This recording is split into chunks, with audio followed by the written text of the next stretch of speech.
Lalu untuk yang selanjutnya, materi yang terakhir yaitu mengenai tari tasyri dalam pandangan orientalis dan pandangan pakar hukum Islam terhadap orientalis. Yang pertama, pengertian orientalisme itu sendiri. Orientalisme merupakan suatu aliran atau suatu mazhab yang mendalami ataupun mengkaji tentang hal-hal yang berkaitan dengan dunia ketimuran.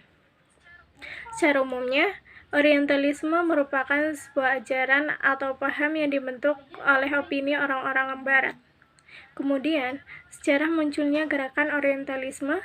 Orientalisme dimulai oleh orang-orang orientalis dengan mempelajari bahasa Arab dan agama Islam.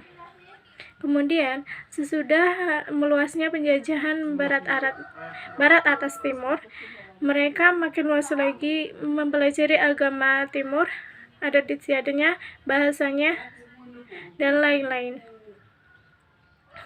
Kemudian, orientalis melewati 4 periode sejak kemunculannya. Periode yang pertama yaitu periode benci.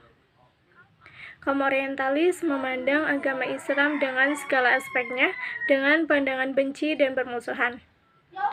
Yang kedua, periode sanksi. Kaum orientalis memandang Islam dengan bimbang mengenai kebenaran yang terkandung di dalamnya. Yang ketiga, periode mendekati.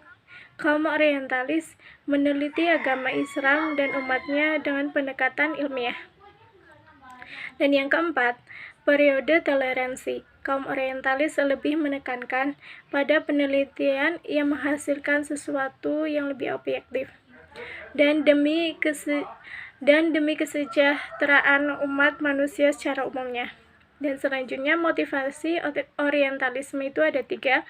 Yang pertama, motivasi keagamaan. Yang kedua, motivasi imperialisme dan politik. Dan yang ketiga, yaitu motivasi ilmiah.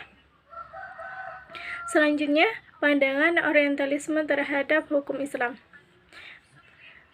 Pandangan subjektivitas, contohnya seperti Montgomery Watt yang memandang bahwa doktrin dasar Islam dengan Yahudi memiliki kesamaan, sehingga Islam lebih dianggap pantas sebagai salah satu sekte agama Yahudi.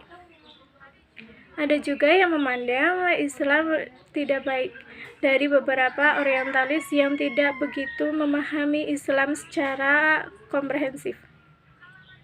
Kalangan tersebut yang kemudian diistilahkan dengan revisionis karena mereka berusaha menempatkan kajian keislaman berada di luar jangkauan institusi politik.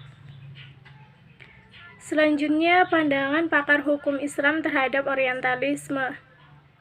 Kalangan umat Islam karenanya bersikap ekstrim, memusuhi dan menolak seluruh karya orientalis. Bahkan ada yang diantaranya secara emosional menyatakan bahwa orang Islam yang mempelajari karya orientalis termasuk antek-Zionis.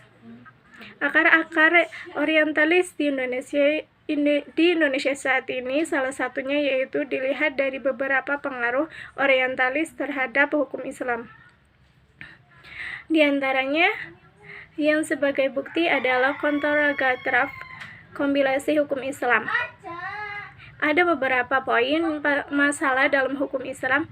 Yang pertama yaitu asas perkawinan adalah monogami pada pasal 3 ayat 1. Lalu ada pasal lain yang menjelaskan bahwa perkawinan beda agama antara umat muslim dan non-muslim itu disahkan, yang terdapat dalam pasal 5.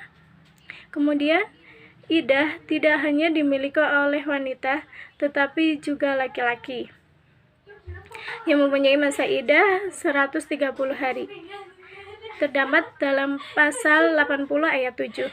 Kemudian, MUI telah mengklaim bahwa itu telah keluar dari koridor ketentuan hukum Islam. Terima kasih.